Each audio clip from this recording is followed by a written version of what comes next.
Joe McElderry, and we have the man himself on the phone. Good afternoon, sir. Hello, how are you?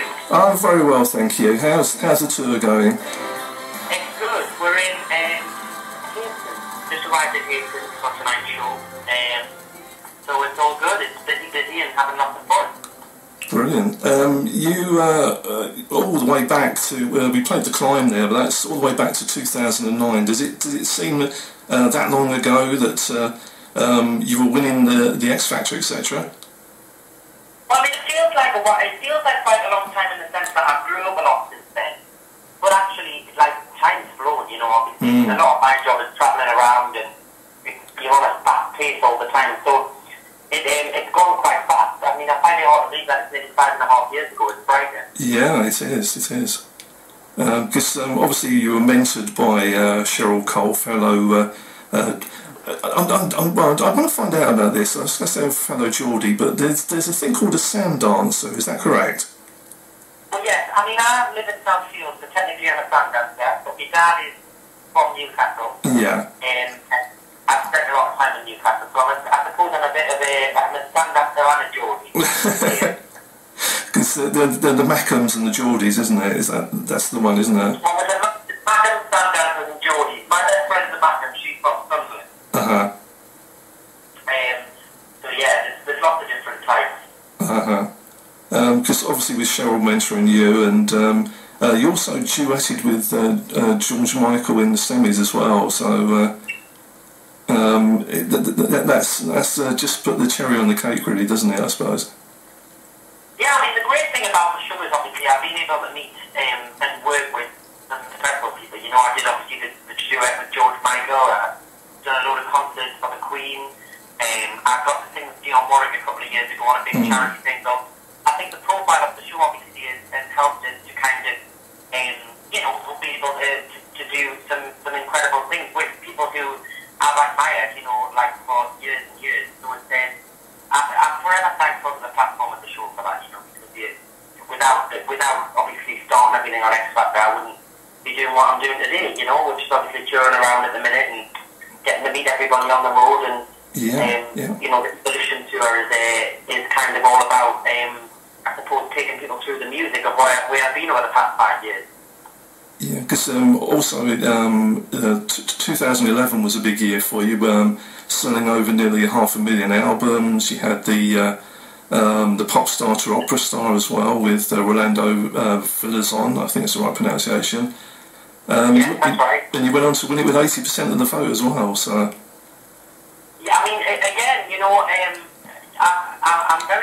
feel very lucky that I've experienced lots of different sides, I suppose, to my career.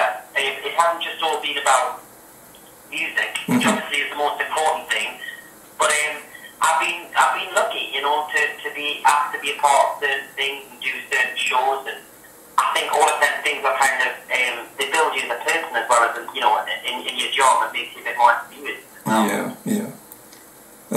And then in 2014 you entered the jump as well, so you won that. There's a lot of strings to your bow, aren't there? Yeah, I mean obviously when I enter these shows I don't know what's going to happen, but I'm one of these people, when I get something in my head, I take things to the extreme. There's no middle ground. If I put my mind to something, I'm extreme on it. So, and I'm like that with my work. You know, I love what I do. I want it to be right. I want it to be good. And if I put my mind to it, I kind of go hell for leather, shall we say. Was that meaning that you played in Extreme Prince Charming then at the Beck Theatre in Cinderella, or did you tone it down a bit then? I was quite nice. I wasn't extreme. But I was nice. You didn't have any boos or hisses. You were the good guy, were you? I was a nice guy, yeah. Yeah. Because where are we? I've read in the bio that you're currently writing and recording for your 5th album. Is that correct? Yeah, I mean, I've been doing it for quite a while. I know people have kind of been asking quite a bit when the new music's going to be out. We'll perform some new music in the show. That obviously is coming up your way soon. Yeah. But it's definitely high on the priority list. Obviously, I realise that I haven't released an album for a while now, and I kind of just wanted a little bit of a breather from it all. Yeah. I did 4 albums in the space of like 2.5 years. It was really crammed together, and I spent a lot of time travelling around promoting it. That I kind of just wanted to go off and do some other things, and live a little bit of my life as well, I suppose. I was on a treadmill for such a long time after X Factor, and although I've never stopped in the kind of 5 years, I think when you're doing the touring thing, you can make the schedule fit around you a bit more, and it gives us time to experience myself as a performer as well, which then has a knock-on effect of the quality of the music that I do. So definitely. I think it all works in the right way, hopefully. Because in 2012 you mentioned about the albums that Here's What I Believe became the first ever X Factor winner that released 4 albums, so that's no mean feat either, is it? Yeah, I mean, I was quite shocked that, like, everybody, that got made into, like, a big deal. Like, and everybody always brings that up, which is quite, I think, it shouldn't be a surprise, but clearly it is. I think sometimes, people coming off the show have a bit of a hard time in terms of the press and the media and stuff, and people give them a hard time and kind of raise the expectation bar a little bit too high sometimes, which then creates a bit of a problem. But all I have, as somebody coming from the show, all I've ever wanted to do is work hard and be good at what I do, and I think that is success, Yeah. To me, I think, and people determine success, I think, on their own expectations and their own opinions instead of actually looking at what somebody's done and appreciating their hard work, I suppose. Yeah. But I've been fortunate. I've been fortunate. I'm not one to sit and complain. And I've had great support over the past 5 years, and I've been fortunate enough to do amazing things. And hopefully long may it continue. I hope. Fingers crossed. Yeah. Because obviously you mentioned about the duet with Dion Warwick, because that was for the Hunger Project UK, wasn't it? Yes, it was. Yeah. Yeah. You've also done Abide With Me with the Royal Mail Choir for in aid of prostate cancer as well, and obviously you raise you work hard for raising money as well for charity, and also you were presented with a Silver Heart from Denise Welsh and Tim Healy as well. So. Yeah, I mean, a charity work's a massive part of, I make it a huge part of my job, because I think it's important, I've been very fortunate, like I've just said before, about what I've experienced and what I've gone through as a teenager, I suppose, in the early years of my life, and I think it's important to give back. It's important to, if you can help in a way, and I'm fortunate enough again to have a profile, and if you can use your profile to raise awareness for more important causes than what somebody's hearing in a newspaper, then I think you should. I think you should highlight the important charities, because you never ever know when you're going to need them yourself, and I think it's important. Exactly. Because I read about your support of. There's a special date, or it may have already gone. Oh, I think it was in February this year for the Custom House Trust, which you have a good, a long affinity with.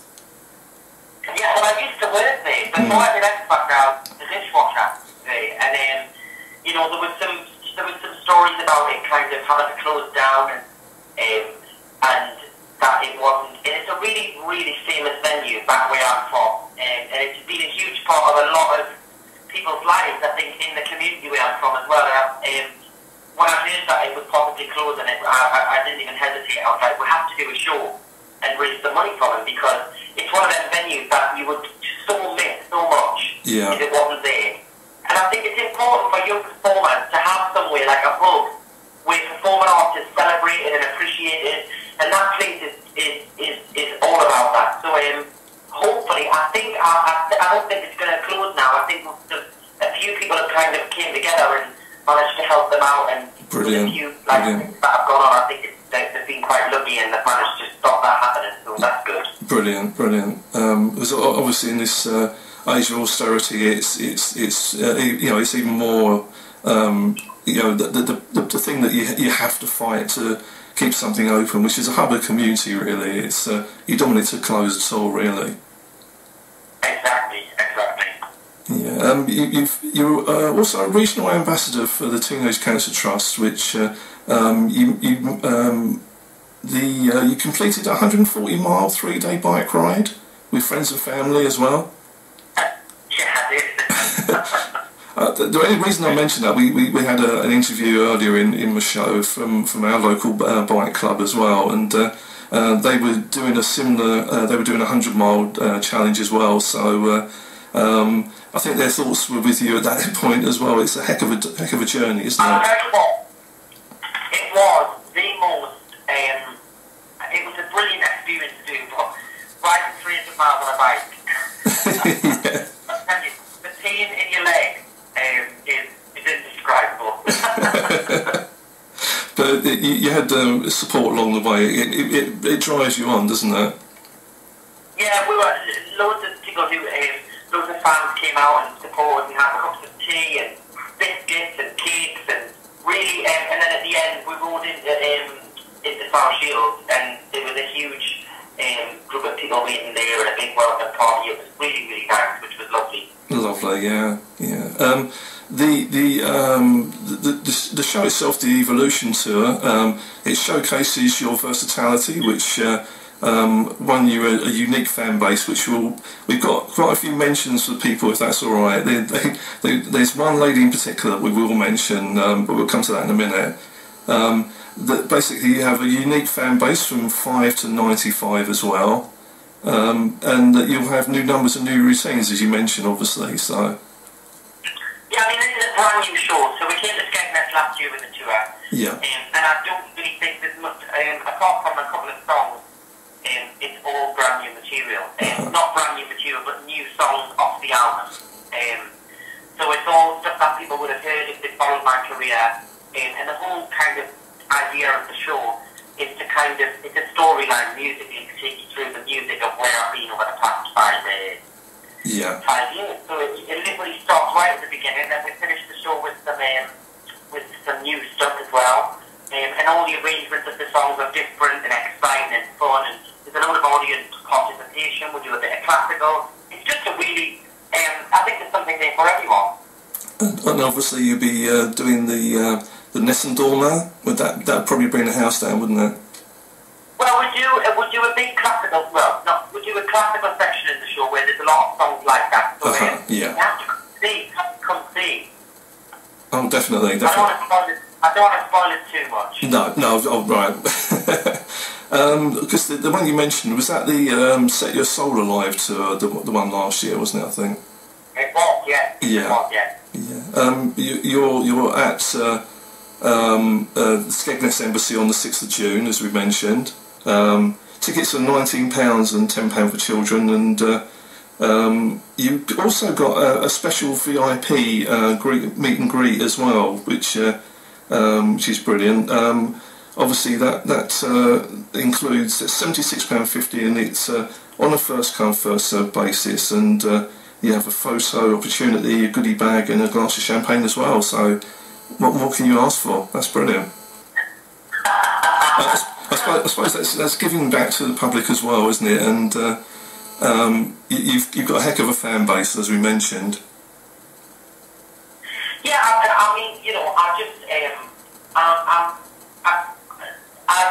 been very fortunate to have amazing support over the years, and honestly, I say it so much, and people probably think, oh my God, shut up, stop saying it. I am very thankful. The only reason I'm able to do what I do is because people turn up the shows, buy the music, really get behind the supporters, and all I want to ever do is give the best show I can, you know, to pay them back and make sure that I really entertain them, because at the end of the day, that's my job, and that's what I have to be good at. So yeah.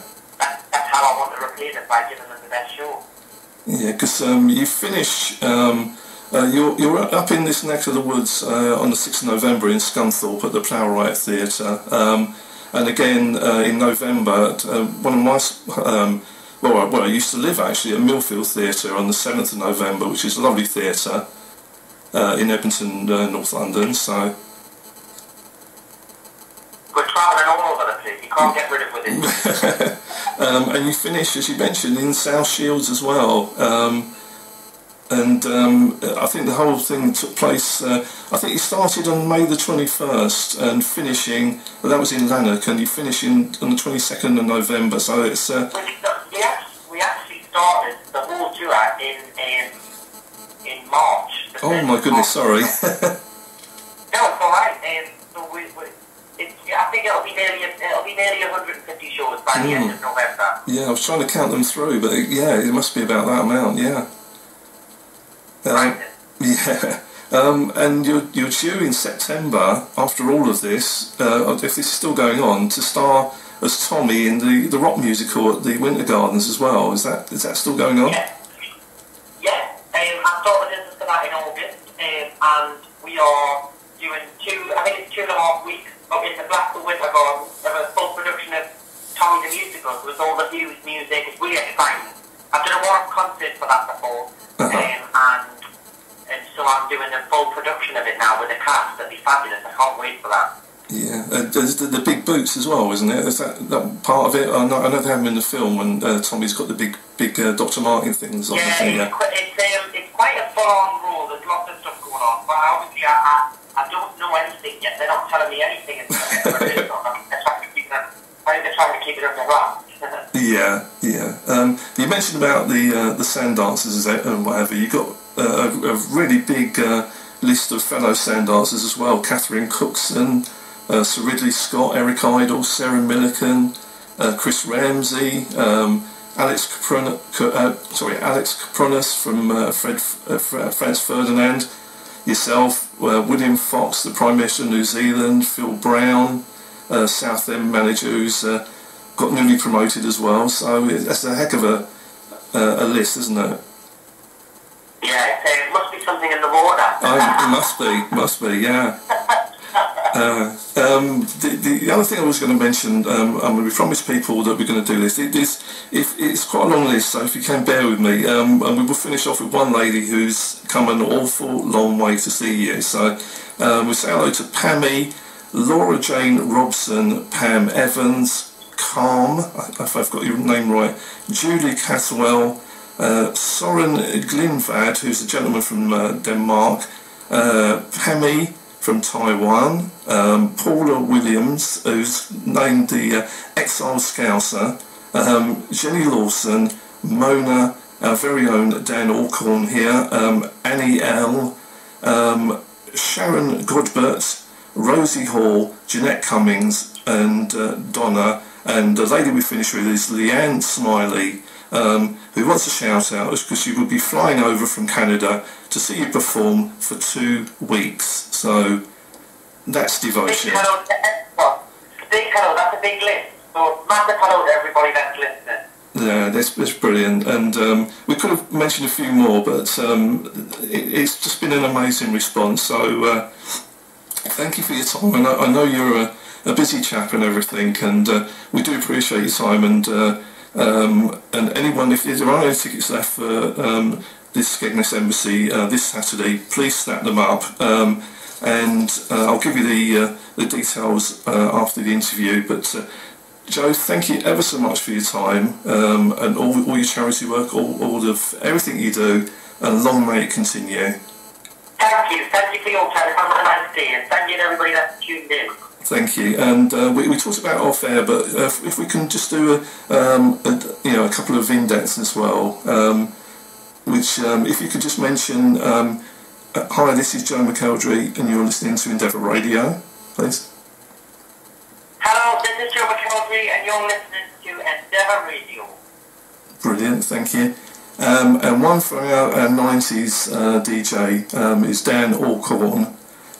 If you could say, hi, this is Joe McElderry, you're listening to the 90s show with Dan Alcorn, please. Thank you. Hello, this is Joe McElderry, and you're listening to the 90s show with Dan Alcorn. That is brilliant. Thank you ever so much. Thank you very much. Thank you. Thanks very much, Joe. And have a brilliant day. Have a brilliant day this Saturday. Thank you. Bye. Thanks. Bye-bye.